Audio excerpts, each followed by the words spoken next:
এই পাটিসাপটা দোকানে কিনতে গেলে 20 টাকা পিস নেয়। চলো তো দেখে নি বাড়িতে কত টাকা খরচা হতে পারে। তার জন্য প্রথম জিনিসটা লাগবে চালের গুঁড়ো। এখানে আমি 10 টাকার চালের গুঁড়ো নিয়ে নিয়েছি। ময়দা 5 টাকা, সুজি 6 টাকা, চিনি 10 টাকা, হাফ কোরানো নারকেল 15 টাকা, দুধ 20 টাকা।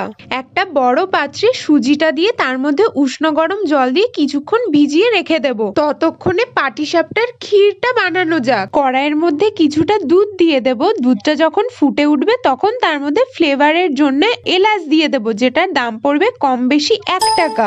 এবার তার মধ্যে চিনিটা দিয়ে দেব। কিছুক্ষণ ফুটিয়ে চিনিটা যখন গলে যাবে তখন তার মধ্যে নারকেল কোড়াটা দিয়ে দেব। আরো একবার নাড়াচাড়া করে তার মধ্যে লবণ দিয়ে দেব। কম বেশি 1 টাকার লবণ এখানে ব্যবহার হতে পারে। এরপর ঝোলা গুড় দিয়ে দেব। এখানে 20 টাকার মতো ঝোলা গুড় ব্যবহার হবে। কিছুক্ষণ ফুটিয়ে নিয়ে 2 চামচ মতো চালের গুঁড়ো নিয়ে জল দিয়ে গুলে এর মধ্যে দিয়ে দেব। এরপর বেশ কিছুক্ষণ নাড়াচাড়া করতে করতে যখন ঘন হয়ে আসবে তখন নামিয়ে ঠান্ডা করে নেব একটু। এবার পাটিসাপটার ব্যাটারটা গুলে নেব।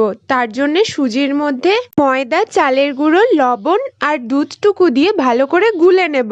এরপর তাতে বাকি ঝোলা গুড়টা দিয়ে এটাও ভালো করে গুলিয়ে যখন এরকম একটা ঘনত্বে চলে আসবে তখন অল্প ব্যাটারকে আলাদা একটা পাত্রে ঢেলে নেব।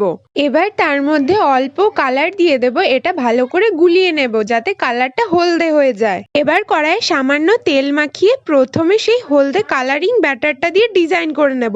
তারপর নর্মাল ব্যাটারটা 2 হাতা দিয়ে কড়াইটা ধরে চারিদিকে ঘুরিয়ে গোল করে নেব। এবার তাতে পুরটা দিয়ে যেরকম ভাবে পাটিসাপটা মোড়ায় ঠিক সেইভাবে করে নেব। ব্যাস, ঝামেলার তো শেষ। ঠিক এইভাবেই সবগুলো করে নিলেই রেডি।